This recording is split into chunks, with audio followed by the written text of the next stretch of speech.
Let's say we want to find out what would happen if this polynomial 5x to the power of 5 plus 2 is divided by x minus 2. I want to know what's the remainder, right?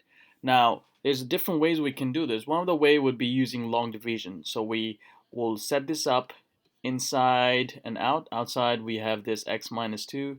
Inside we have x to the power of 5 plus 2. And then we kind of go with the long division to find out what's the quotient and what's the remainder. But let's say we only want to find out and we're interested to know the remainder. So wouldn't that be nicer to use a much quicker and easier way to figure out the remainder instead of doing the long division? This is when we have the polynomial remainder theorem. What it does is it tells you the remainder when a polynomial is divided by another polynomial. So first step would be writing this term.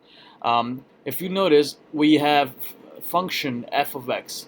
This is represent f of x is represent this polynomial. Now, instead of f of x, I can also use p of x. I can say p of x is this.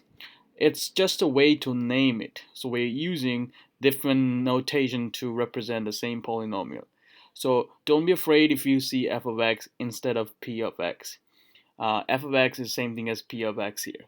So let's rewrite the problem. We are taking this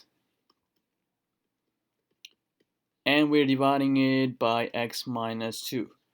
Now this is same thing as the numerator polynomial.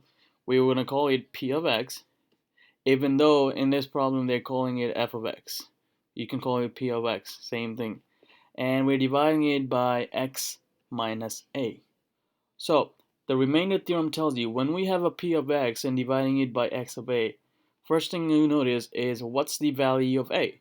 And then if you compare this left hand side to the right hand side, you see that this negative 2 would be your a, right? If we compare these, the denominator x minus 2 to x minus a, we would see that a is going to be equal to positive 2. So polynomial remainder PRT, it stands for P for polynomial, R for remainder, T for theorem, tells you that you can find the remainder, which would be, remainder would be same thing as the value of the function P evaluated at A. Again, remember P is this. Now, let's go back and we already know what A is positive 2, right? A is positive 2. So we want to find out the function P when when the value of x is going to be 2. So let's rewrite the function again. The function was P of x, right? Which is this. Even though they're calling it f of x, same thing, just different names.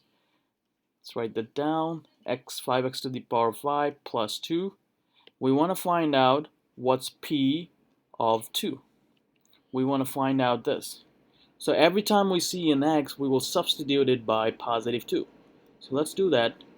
5, instead of x, it's going to be 2 to the powers of 5 plus 2. Now let's figure out what that is. Now we know that 2 to the powers of 5 is 2 times it by 2 times it by 2, 5 times, that's 32. We can use a calculator.